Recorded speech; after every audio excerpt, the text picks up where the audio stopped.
Assalamualaikum warahmatullahi wabarakatuh. Alhamdulillahi wahda, sadaqa wa'da, wa nasara abda, wassalatu wassalamu ala man la nabiyya ba'da, Sayyidina wa maulana Muhammadin wa ala alihi wa sahbihi wa mawala, amma ba'd. Saudara-saudara kaum muslimin yang dirahmati oleh Allah, perjalanan waktu telah mengantarkan kita memasuki bulan suci Ramadan, yakni bulan yang sangat mulia. Di antara bukti atas kemuliaan bulan Ramadan, sebagaimana dijelaskan di dalam kitab Durratun Nasikhin, man fariha bidukhuli Ramadan, haramallahu jasadahu 'alan niran. Siapa yang bergembira dengan masuknya bulan suci Ramadan, Allah akan mengharamkan jasadnya masuk neraka. Begitu mulianya bulan suci Ramadan, sehingga untuk menyambutnya saja Allah telah menggaransi kita selamat dari api neraka. Oleh sebab itu, wajar jika para ulama ini selalu senantiasa mengucapkan doa, Allahumma barik lana fi Rajaba wa Sya'bana wa ballighna Ramadhana. Ya Allah, berkahilah kepada kami di bulan Rajab dan Sya'ban dan sampaikan kami pada bulan Ramadan. Ini merupakan untaian doa atas begitu besarnya atau begitu mulianya bulan suci Ramadan, sehingga ingin sekali kita sampai pada bulan yang spesial ini, yakni bulan suci Ramadan.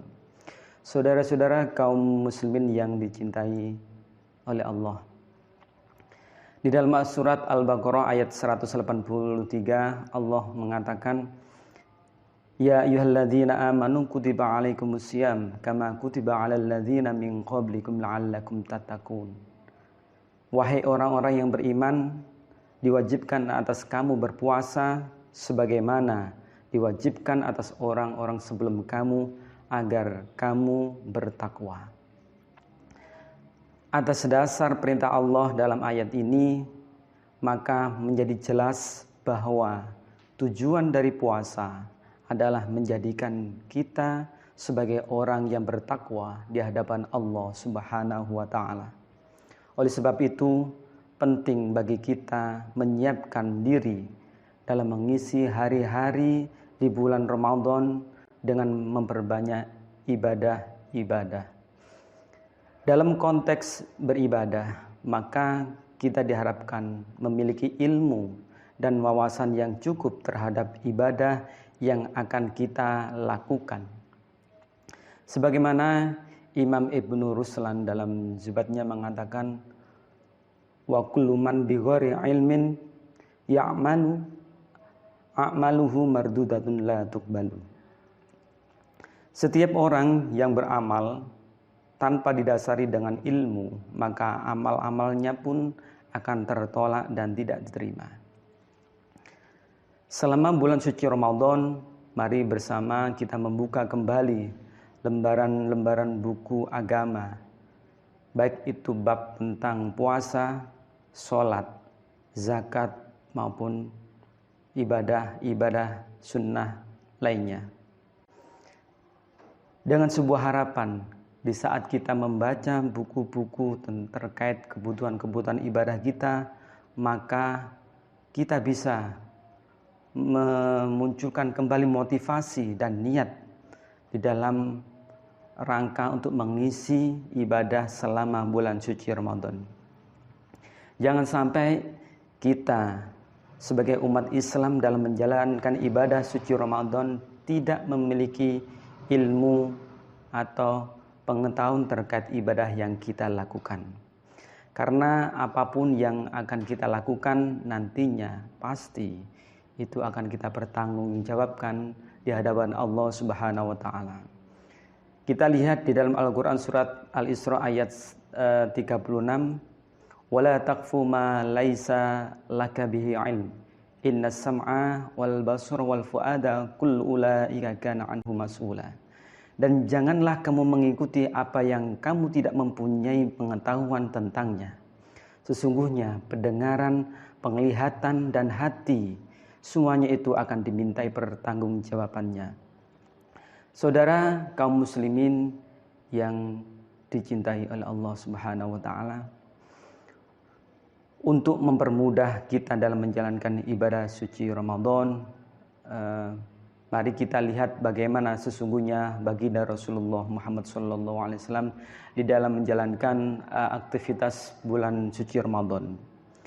Beliau setiap bulan suci Ramadan senantiasa istiqomah dalam sholat, terutama taraweh. Maka dari itu jangan sampai kita selaku umat Islam di saat meniru Rasulullah, harusnya taraweh tidak hanya di minggu-minggu pertama atau kedua, atau bahkan hanya minggu-minggu terakhir menjelang takbiran, tetapi diusahakan totalitas untuk meniru aktivitas atau kewajiban di dalam menjalankan ibadah puasa dan sholat taraweh.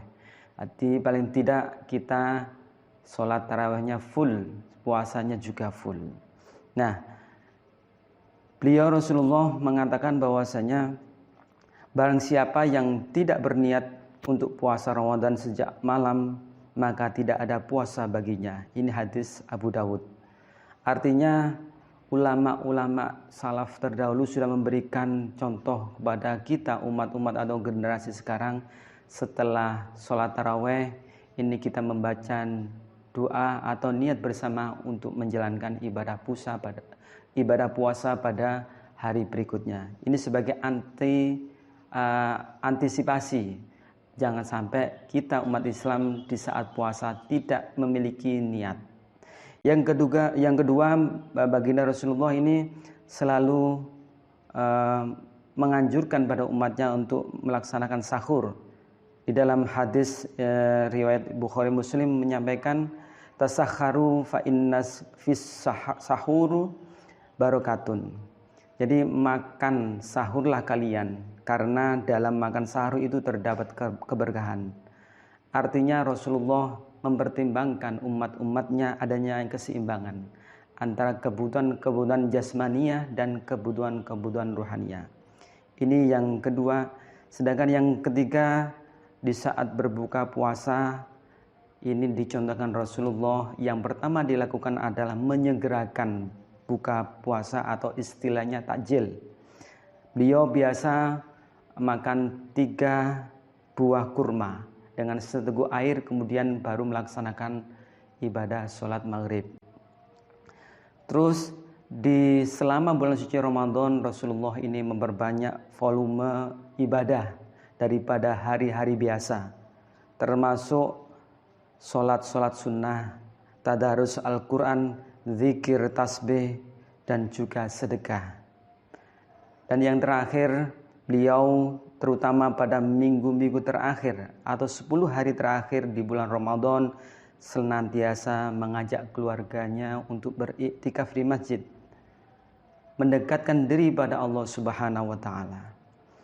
Saudara-saudaraku kaum muslimin yang saya cintai, demikian apa yang bisa kami sampaikan. Semoga membawa manfaat untuk kita semua. Kurang lebihnya mohon maaf. Akhirul kalam, wallahu muwaffiq ila aqwamit thoriq. Wassalamualaikum warahmatullahi wabarakatuh.